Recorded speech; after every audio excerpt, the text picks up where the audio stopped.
Yes. I have an old-fashioned belief that I should expect to make money in things that I understand. And when I say understand, I don't mean understand, what the product does or anything like that.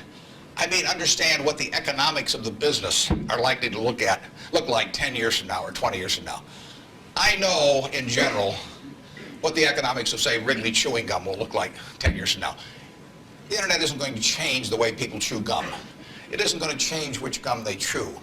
If you own the chewing gum market in a big way, and you've got Double Mint and Spearmint and Juicy Fruit, those brands will be there 10 years from now. So I can't pinpoint exactly what the numbers are going to look like on Wrigley, but I'm not going to be way off if I try to look forward on something like that.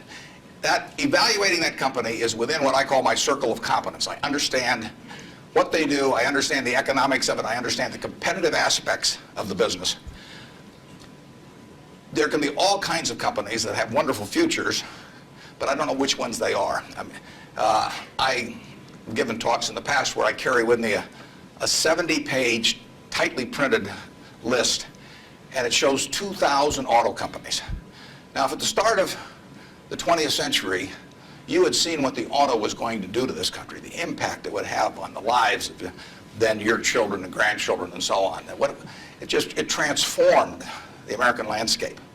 But if those 2,000 companies, 3 basically survive, and they haven't done that well at many times. So how do you pick 3 winners out of 2,000? I mean, it's not so easy to do. It's easy when you look back, but it's not so easy looking forward. So you could have been dead right on the fact that the auto industry, in fact, you probably couldn't have predicted how big an impact it would have. But you wouldn't have, if you'd bought companies across the board, you wouldn't have made any money, because the economic characteristics of that business were not easy to define. I've always said the easier thing to do is figure out who loses. And what you really should have done in 1905 or so, when you saw what was going to happen with the auto, is you should have gone short horses. There were 20 million horses in 1900, and there's about 4 million horses now. So it's easy to figure out the losers. The loser is the horse. But the winner was the auto overall. But 2,000 companies just about failed. A few merged out and so on. There were 3 companies, auto companies, in the Dow Industrials in the 1920s and 30s. Studebaker, Nash Kelvinator, and Hudson Motor. Now those names are all familiar to me, and maybe some of them are familiar to you, but they're not making any cars. They didn't make money. And yet at one time, they were in the Dow 30. They were the aristocrats of American business, and they got creamed. So figuring out the economic characteristics of the winners in a wonderful business is not easy. In North Carolina, Orville and Wilbur took off. Well, I guess Orville took off and Wilbur watched. I'd have been Wilbur.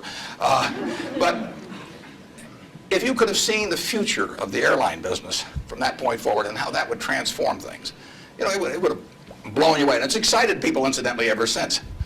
But if there had been a capitalist like Kitty Hawk, he should have shot Orville down. I mean, because it's done nothing but cost investors money. There were over 400 airplane companies in the 1920s and 30s alone. There was in Omaha. There was in Nebraska. We were the Silicon Valley, apparently, of aircraft. And they all disappeared. It's been a terrible business. At the end of 1991, if you'd added up the aggregate earnings from all airline companies with billions poured in, since Wilbur and Orville were down there, they came to less than 0. The number of passengers went up every year. The importance of the industry was dramatically increased decade by decade, and nobody made any money.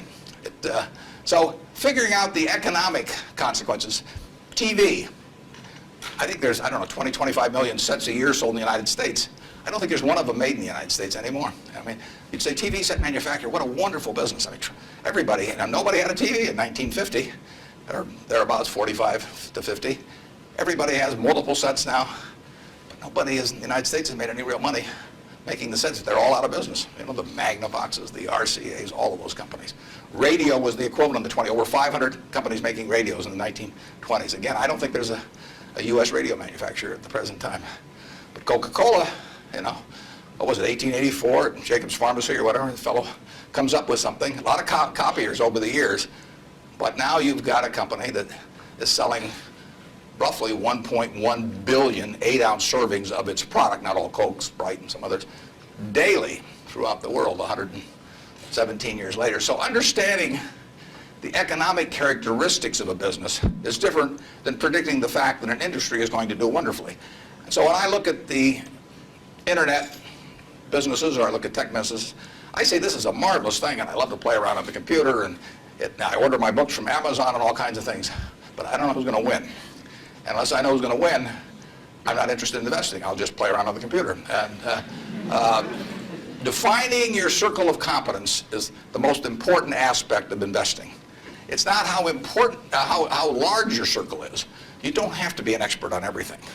But knowing where the perimeter of that circle of what you know and what you don't know is, and staying inside of it, is all important.